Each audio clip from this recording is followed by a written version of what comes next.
Raising a healthy, happy, curious baby. The first years of life are among the most critical periods of human development. According to the Centers for Disease Control and Prevention, CDC, and the American Academy of Pediatrics, AAP, early childhood experiences directly shape brain architecture, emotional regulation, and long-term health outcomes. The brain develops faster in the first 5 years than at any other time, forming over 1 million new neural connections every second.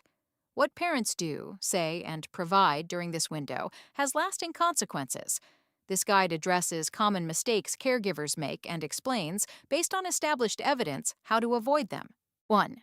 Overusing screens. Near your baby.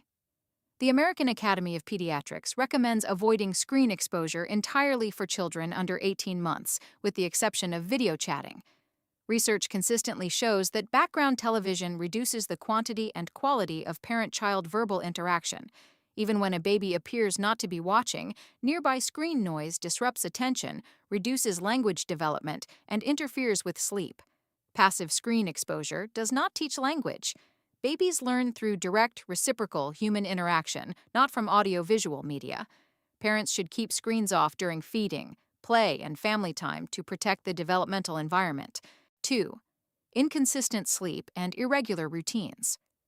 The National Sleep Foundation and the AAP both emphasize that predictable sleep schedules are essential for infant brain development. Newborns need 14 to 17 hours of sleep per day, and infants between 4 and 12 months need 12 to 16 hours, including naps. Irregular sleep patterns affect cortisol regulation, memory consolidation, and emotional development. A consistent bedtime routine, such as bath, feeding, and a quiet wind-down, signals the nervous system to prepare for rest. Disrupted sleep is not just an inconvenience. It has measurable effects on cognitive and behavioral outcomes well into childhood. 3. Ignoring serve and return interactions. The Center on the Developing Child at Harvard University identifies serve and return interaction as one of the most important factors in healthy brain development. This refers to the back-and-forth exchange between a baby and caregiver. The baby vocalizes or makes eye contact. The adult responds with warmth and attention, and the baby responds again. These interactions build neural pathways for communication, emotional regulation, and executive function. When caregivers are distracted, dismissive, or unresponsive, the developing brain registers this as a stressor. Consistent, attentive responsiveness is not optional enrichment. It is a biological necessity for healthy development. 4. Exposing babies to stress or harsh discipline. Toxic stress, defined by the National Scientific Council on the Developing Child as strong, frequent, or prolonged adversity without adequate adult support, disrupts the architecture of the developing brain. Exposure to chronic household conflict, harsh verbal interactions, or physical punishment in infancy activates the stress response system in ways that can impair the prefrontal cortex and hippocampus. These are the areas responsible for learning, memory, and emotional control. The AAP explicitly opposes corporal punishment and harsh verbal discipline at any age. Calm, consistent caregiving is the environment in which healthy brains develop. 5. Neglecting nutrition and breastfeeding. The World Health Organization, WHO, and UNICEF recommend exclusive breastfeeding for the first 6 months of life, followed by continued breastfeeding alongside complementary foods up to 2 years or beyond. Breast milk provides essential fatty acids, immune factors, and hormones that directly support brain development and gut health. Studies published through the WHO show that breastfed infants have lower rates of infection, respiratory illness, and sudden infant death syndrome. When breastfeeding is not possible, iron-fortified infant formula is the appropriate alternative. Introducing complementary foods too early, before 4 to 6 months, increases the risk of allergies and digestive issues according to current pediatric guidelines. 6. Not providing enough tummy time and movement.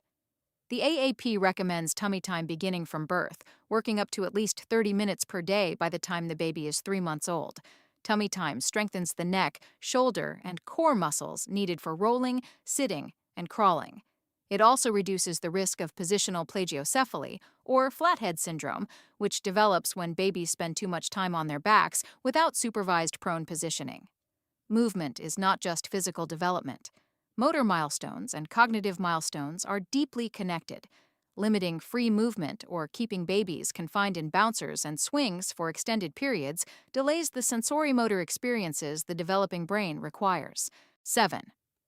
Overprotecting and limiting exploration. Safe.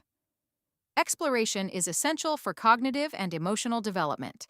The AAP and developmental researchers note that when babies are allowed to explore their environment, encounter minor challenges, and navigate age-appropriate frustrations, they develop problem-solving skills, persistence, and confidence. Constant intervention, preventing a baby from reaching for objects, attempting to roll, or handling safe textures, can hinder the development of autonomy and self-regulation. Child-proofing the environment is critical for safety, but within that safe space, babies need freedom to move, touch, taste, and discover. Exploration is how the brain maps the world. Conclusion and professional guidance reminder. Raising a baby does not require perfection. It requires presence, consistency, and responsiveness. The evidence from pediatric and developmental research is clear.